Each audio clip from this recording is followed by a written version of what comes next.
ವ್ಯವಸ್ಥೆಯಲ್ಲಿ ಚುನಾವಣೆ ದೊಡ್ಡ ಹಬ್ಬ. ಯುವಕರೆಲ್ಲ ಆಗಮಿಸಿ ಮತದಾನವನ್ನ ಮಾಡಬೇಕು. ಶ್ರೇಷ್ಠ ಭಾರತ ನಿರ್ಮಾಣ ಮಾಡೋದಕ್ಕೆ ಮತದಾನ ಮಾಡಿ.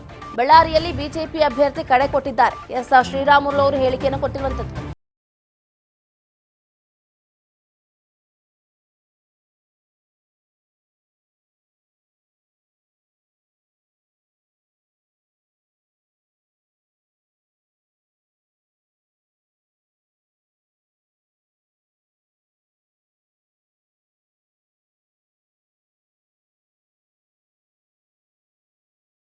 ಪ್ರಜಾಪ್ರಭುತ್ವದ ಹಬ್ಬ ಇದು. ಪ್ರಜಾಪ್ರಭುತ್ವ ವ್ಯವಸ್ಥೆಯಲ್ಲಿ ಚುನಾವಣೆ ದೊಡ್ಡ ಹಬ್ಬ ಇದ್ದ ಹಾಗೆ. ಯುವಕರೆಲ್ಲರೂ ಆಗಮಿಸಿ ಮತದಾನವನ್ನ ಮಾಡಬೇಕು. ಶ್ರೇಷ್ಠ ಭಾರತ ನಿರ್ಮಾಣ ಮಾಡೋದಕ್ಕೆ ಮತದಾನ ಮಾಡಿ. ಪ್ರತಿಯೊಂದು ಓಟು ಕೂಡ ಬಹಳ ಲೆಕ್ಕ ಆಗುತ್ತೆ. ಹಾಗಾಗಿ ಎಲ್ಲರೂ ಕೂಡ ಮತಗಟ್ಟೆಗೆ ಬಂದು ನಿಮ್ಮ ಹಕ್ಕನ್ನ ಚಲಾಯಿಸಿ ಎನ್ನುವಂತ ನಿಟ್ಟಿನಲ್ಲಿ ಬಳ್ಳಾರಿಯ ಬಿಜೆಪಿ ಅಭ್ಯರ್ಥಿ ಶ್ರೀರಾಮುಲು ಹೇಳಿಕೆಯನ್ನು ಕೊಟ್ಟಿದ್ದಾರೆ.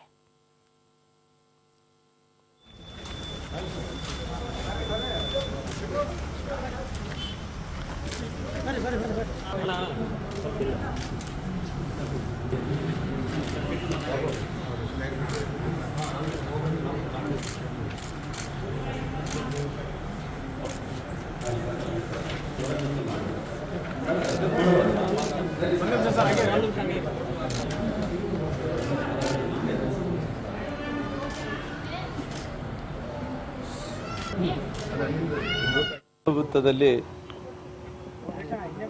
ಒಂದು ದೊಡ್ಡ ಹಬ್ಬ. ಯಾಕಂದರೆ ಇವತ್ತು ಎಲ್ಲರೂ ಕೂಡ ಕಡ್ಡಾಯವಾಗಿ ಮತದಾನವನ್ನು ಚಲಾಯಿಸಲೇಬೇಕು. ಈ ಪ್ರಜಾಪ್ರಭುತ್ವದಲ್ಲಿ ಪ್ರತಿಯೊಬ್ಬರ ಪಾತ್ರ ಭಾಳಷ್ಟು ದೊಡ್ಡದಾಗುತ್ತೆ.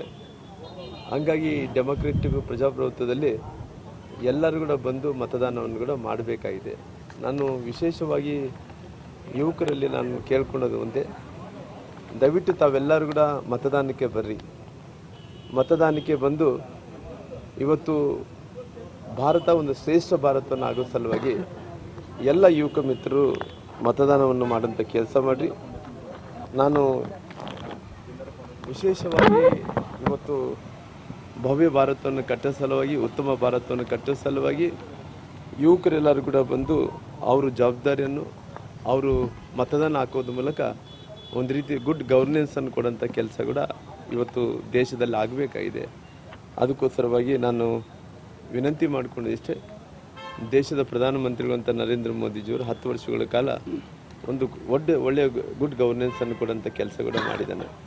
ಹಂಗಾಗಿ ಇವತ್ತು ವಿಶೇಷವಾಗಿ ನಾನು ಬಳ್ಳಾರಿ ಮತ್ತು ವಿಜಯನಗರ ಜಿಲ್ಲೆಯಿಂದ ಇವತ್ತು ಲೋಕಸಭಾ ಕ್ಷೇತ್ರದ ಅಭ್ಯರ್ಥಿಯಾಗಿ ಭಾರತೀಯ ಜನತಾ ಪಾರ್ಟಿಯಿಂದ ಇವತ್ತು ನಾನು ಸುಮಾರಾಗಿ ದೇಶದ ಪ್ರಧಾನಮಂತ್ರಿಗಳಂತ ನರೇಂದ್ರ ಮೋದಿಜಿಯವರು ಸುಮಾರಾಗಿ 400 ಸ್ಥಾನಗಳು ಗೆಲ್ಲಿತೀವಿ ಅನ್ನೋಂಥ ವಿಶ್ವಾಸವನ್ನು ಏನು ವ್ಯಕ್ತಪಡಿಸಿದ್ದಾರೋ, ಅದರಲ್ಲಿ ನಮ್ಮ ಶ್ರೀರಾಮುಲು ನನ್ನ ಈ ಜಿಲ್ಲೆಯ ಮಗ, ತಮ್ಮ, ಅಣ್ಣನಾಗಿ ನಾನು ಕೂಡ ಒಬ್ಬನ ಆಗಬೇಕನ್ನೋಂಥದ್ದು ನಾನು ವಿಶೇಷವಾದಂಥ ಮನವಿ ಆಗಿರೋ ಕಾರಣ ಇವತ್ತು ಎಲ್ಲರೂ ಕೂಡ ಬಂದು ಮತದಾನವನ್ನು ಮಾಡೋದ್ರ ಮೂಲಕ ದೇಶದ ಪ್ರಧಾನಮಂತ್ರಿಗಳಂತ ನರೇಂದ್ರ ಮೋದಿ ಪ್ರಧಾನಮಂತ್ರಿಗಳು ಮಾಡಬೇಕು, ರಾಮುಲು ಅವ್ರನ್ನ ಬಳ್ಳಾರಿ ಜಿಲ್ಲೆಯಿಂದ ಆಯ್ಕೆಯನ್ನು ಮಾಡಬೇಕಂತ ಹೇಳಿ.